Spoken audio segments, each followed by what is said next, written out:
Hey everyone, Mario again, coming at you with another episode of First Impressions, the series where I give my thoughts on films that I've been meaning to watch, that I've watched for the first time. Damn it. Today's episode is the film from 1981, directed by Terry Gilliam, starring Sean Connery, John Cleese, Shelley Duvall, Ralph Richardson, Katherine Helmond, Ian Holm, Michael Palin, Peter Vaughan, and David Warner. Those are the big names, and that's mainly the supporting cast. It, of course, is Time Bandits, the first of Gilliam's trilogy of imagination, which was followed by Brazil and ended with the adventures of Baron Munchausen. Now, this is an interesting little trilogy because they're all about the struggles and attempts to escape them through imagination. This one focuses on it through the eyes of a child. The next one is through the eyes of a man in his 30s, and the last one, Munchausen, is about an elderly man using it. So there's a nice little dichotomy there. I can only really think of one other director that has a trilogy like that, an unofficial trilogy like that, and that, of course, is John Carpenter's Apocalypse trilogy. Kind of funny that they kind of contrast there. This is an imagination trilogy, that's the Apocalypse trilogy. Opposite ends of the spectrum there. Now, this is a film that I've had on the DVR for months, since last August, actually, off of Turner Classic Movies, and I was looking through them this afternoon. I'm like, I want to watch one of them, but which one? It's like, let's see if I watch those ones. It's a two-parter, so I'd have to spoil myself or stay up later to watch it. Not in the mood for that, not in the mood for that. Let's go with Time Bandits. I'm in a Gilliam mood, and for those of you who don't know, Terry Gilliam was one of the members of Monty Python, and watching this film from the get-go, you can tell he was one of the members of Monty Python, because it has that stamp on it. Not so much in that it's an outrageous satire, but you can tell that one of the people who worked on the Monty Python films and on Flying Circus made this film. It's just the way everything is set up. It's how the story's written, how Gilliam does some of his directing. It's not as outrageous as the films, the Monty Python films are, but but there's a little hint there. And of course, there's also, apparently, according to one of the Monty Python books, all of the dwarf characters are supposed to each represent one member of the gang. And I can sort of see that. Though the funny thing is, apparently the nasty, filth-loving one is supposed to represent Gilliam himself, and it's like, oh, Gilliam, you're laughing at yourself a little bit with that, if that's the truth. Now, as I mentioned, all those big names I mentioned are basically the supporting cast. Our main cast, our actors, are David Rappaport, Kenny Baker, who, if you guys know that name, that's R2-D2 himself, which, sadly, with his recent passing, that makes another member of this cast who's no longer with us, because there's at least three of the dwarfs are now gone. Malcolm Dixon, Mike Edmonds, these are not the ones, this next one I believe is one of them, Jack Purvis, and Tiny Ross, that's the Vermin one. That's actually the character's name, Vermin. Yeah, Purvis is one of them. He was also in Star Wars apparently too. That's a little funny thing. The non-dwarf, Craig Warnock, is Kevin, the boy who I mentioned earlier, that we see, that part of this is seen through the eyes of the child, and that leads into the little plot synopsis. But before I get into that, I usually state this before I talk a lot about the film. Yes, I did enjoy the film. Definitely could say one of my favorite films of the 80s now. I'd have to look at other 81 films to see where it would be, if it'd be on my top 10 list of the year. But definitely a film that I'd like to get in my collection one of these days. Definitely one that I could also see a video tribute being edited to. It just would be, what song to use. Now, the plot of the film is that Kevin is an imaginative 11-year-old boy. He's interested in history, especially ancient Greece. His parents ignore him, though, and they're the typical... They're keeping up with the Joneses' parents because they obsess over gadgets, and that's how we are introduced to them, that they're watching stuff about gadgets and comparing and contrasting the things that their neighbors have.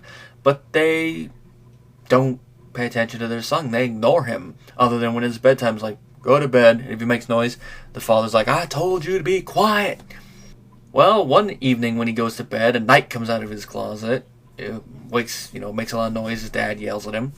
Next night he's going back to bed around the same time, and what should come out of his closet but the dwarfs? Startles them, and then they think, oh, wait a minute, that's not the guy we think it is, so they go to, pin him down and try to steal his light and other stuff.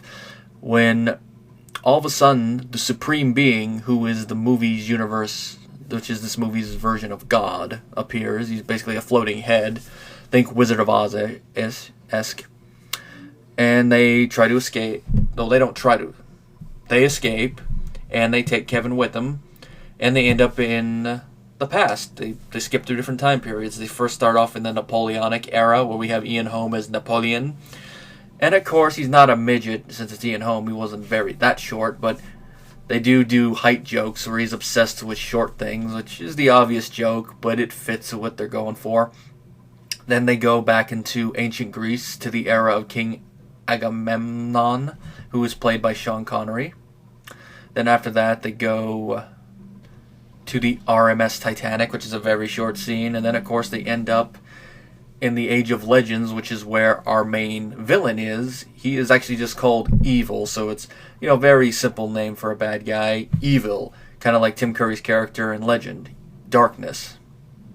And Evil in this film is played by David Warner, and he has one of those voices that is very distinct and very fitting for this type of character. And he has some of the best lines in the film where he's talking about technology, so it's like, the ultimate evil in this universe is obsessed with technology, he's obsessed with computers and all that jazz. And with that stuff alone, you're like, yep, this is definitely written by one of the Monty Python people. Oh yeah, I also skipped an age. They end up in the Middle Ages, and that's where we get John Cleese's role as Robin Hood. That is as funny as it sounds. He plays it straight to a point, but it's just his dialogue and all. His dialogue you can't help but chuckle at. And then his last little comment when all the main characters leave. Another thing, Tony Jay has a small role as the Supreme Being's voice when he's in head form. But then the Supreme Being, when we see him normally, he's played by Ralph Richardson in one of his last roles. And the interesting thing about that is that when he was filming his scenes, he would change his dialogue on occasion, and as he told Gilliam, he would say, God wouldn't say that. Which makes me wonder what dialogue was changed and what lines that he ends up saying in that last scene are his own lines. Now, if there's any negative thing I could say about the film, it's part of the third act, and that is that the ending is a deus ex machina to a point. But considering the revelation we get after that, it's not a biggie. It's just like, ooh, it's a deus ex machina. It's one thing you gotta note, but then it doesn't bug me. Because it kind of ties in with the whole humor of the film and the whole point of the film. And then the last part of the film doesn't really have a finite resolution. I'm not going to spoil what happens, but it fits. And with that ending, it's like, okay, I could see why Gilliam wanted to do a sequel in the 90s, but Rappaport's death and then Purvis's death kind of put a nail in the coffin of that, so it'd be nice if he actually did have the script fully fleshed out and written for them to do like a novel adaptation of the script or even a comic book adaptation of the script. That'd be interesting to see. But alas, I doubt that will happen, so what we just get is a fun, imaginative, standalone 80s film.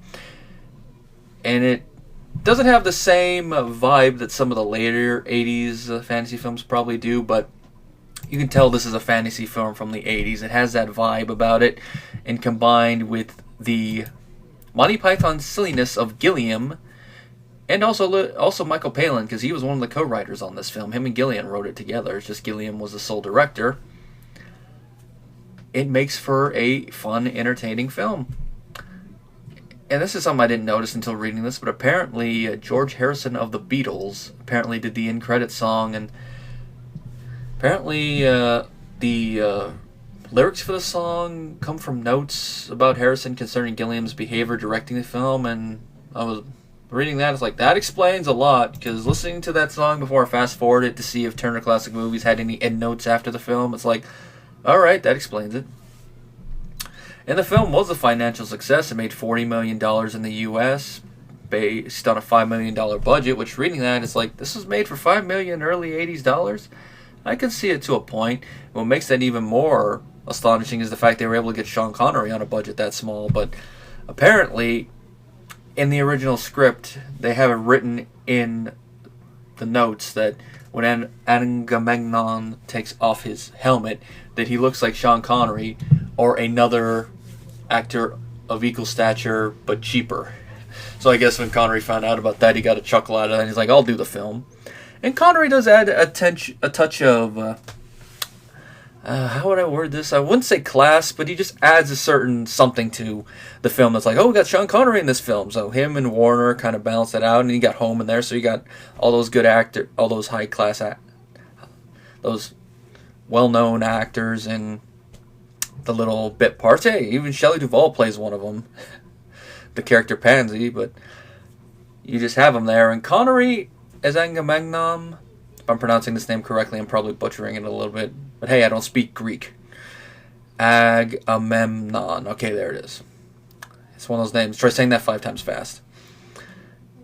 He is excellent as the ancient Greek king. It's a win thing. Like John Cleese's Robin Hood, it's just like all the minor characters are cast perfectly, and then all the dwarf actors are cast pretty good as well.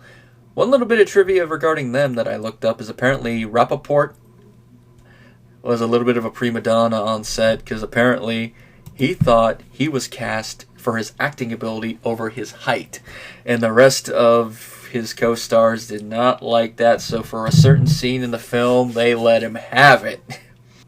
And, yeah, I'd say kind of deservingly. And I didn't realize that this is who it was at first, but the character of Ogre, Winston the Ogre, is Peter Vaughan, the late Peter Vaughan, who is nowadays known as playing Maester Aemon from Game of Thrones. And, of course, I've been meaning to actually mention that. I did not mention that in any episode of the podcast, his passing. So I'm going to do my little thing to him right now. And now his watch has ended. That's all I got to say about him now. But just, that's the first other role besides that I can actually remember him in. And he did a pretty good job in this. He's kind of unrecognizable under all that makeup. And I like the contrast with Catherine Hellman as his wife when she doesn't have any makeup. There's a little joke thing there that she's supposed to be an ogre, and yet she doesn't look like one, but she acts like one. Anyway, in conclusion, the film, like I said, fun, entertaining, has a lot of imagination going on, uses its budget well. Gilliam has great direction. And one little subtle thing that I probably wouldn't have noticed at first, at least the first time watching, maybe a couple scenes I might have noticed, is that he filmed the entire movie, or at least the majority of it, with low angles to try to go from the point of view of a child or a dwarf. And that adds a little touch of subtlety to it. That, you, like I said, you probably wouldn't notice it at first. Some people might, but not everyone might notice it at first. But it plays into the film, like I said, in a subtle way. Now, I don't know what I would give the rating for it. I'd say probably at least a 3.5, 4 out of 5 stars. Probably going to take another few watches in order to get my final rating on it. But definitely a film I can see myself watching and enjoying again and again. And it does have apparently a 91% on Rotten Tomatoes. I know I don't like to bring them up a lot, but just going to put that in perspective there. And this is the consensus, apparently. Time Bandits is a remarkable time travel fantasy from Terry Gilliam, who utilizes fantastic set design and homemade special effects to create a vivid, original universe. And I'd say that sums up the film perfectly. If you are a fan of fantasy films, I say definitely worth at least one watch.